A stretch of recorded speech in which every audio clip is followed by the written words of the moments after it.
आज हम लोग आणविक द्रव्यमान यानी मॉलिक्यूलर मास निकालना सीखेंगे।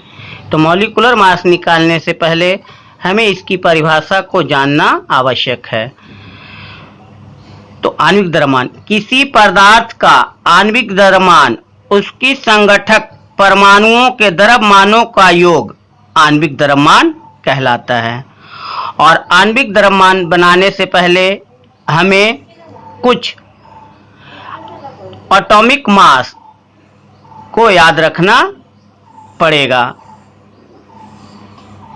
जैसे हाइड्रोजन तो 1.008 या हम इसको 1 भी लिख सकते हैं। ऑक्सीजन का 16, कार्बन का 12, नाइट्रोजन का 14, मैग्नीशियम का 24, एल्युमिनियम का 27, सोडियम का 23, सल्फर का 32, क्लोरीन का 35.5, 35 भी लेकर के हम बना सकते हैं।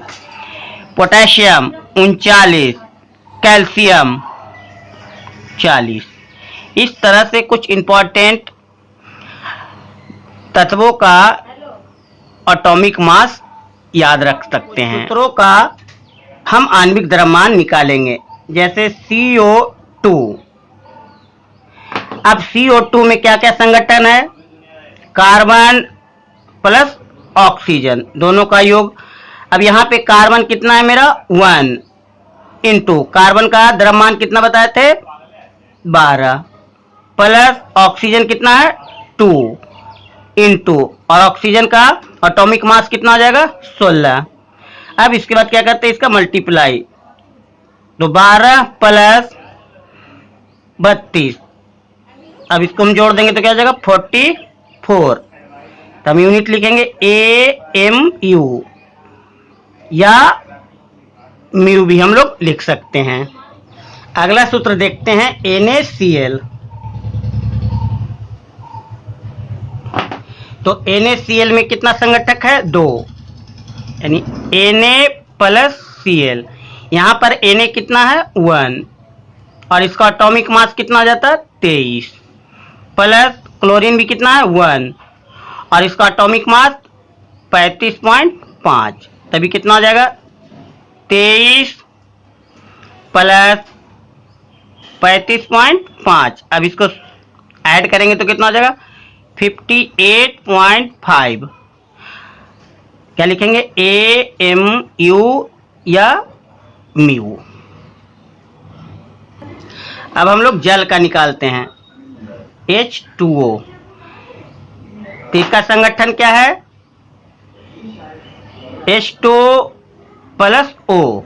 यहां पे हाइड्रोजन कितना है? 2 और हाइड्रोजन का एटॉमिक मास 1 प्लस यहां पे ऑक्सीजन कितना है? 1 और इसका एटॉमिक मास 16। अभी मल्टीप्लाई करेंगे तो क्या होगा? 2 प्लस 16 बराबर कितना हो जाएगा? 18 AMU या म्यू। अगला सूत्र है NH3 अमोनिया का। इसमें कितना संगठक है? 2 N प्लस H3। तो नाइट्रोजन कितना है यहाँ पे? 1 इंटू और नाइट्रोजन का एटॉमिक मास 14 प्लस हाइड्रोजन कितना है? 3 इंटू हाइड्रोजन का एटॉमिक मास 1। अब इसका मल्टीप्लाई करते हैं तो कितना होगा? 14 प्लस 3 और जोड़ते हैं तो कितना हो जाएगा? 17। क्या लिखते थे? AMU या म्यू। एक बात और याद रखना है, अगर मोलर मास निकालना हो तो क्या करेंगे? हम इसको हटा करके यहां पे हम ग्राम लगा देंगे। 17 ग्राम। तो 17 ग्राम लगा देने पर मेरा मोलर मास निकल जाएगा।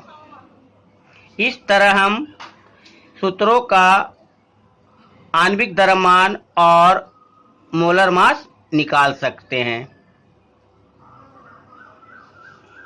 अगर आपको वीडियो अच्छे लगे तो लाइक, शेयर और सब्सक्राइब करना ना भूलें।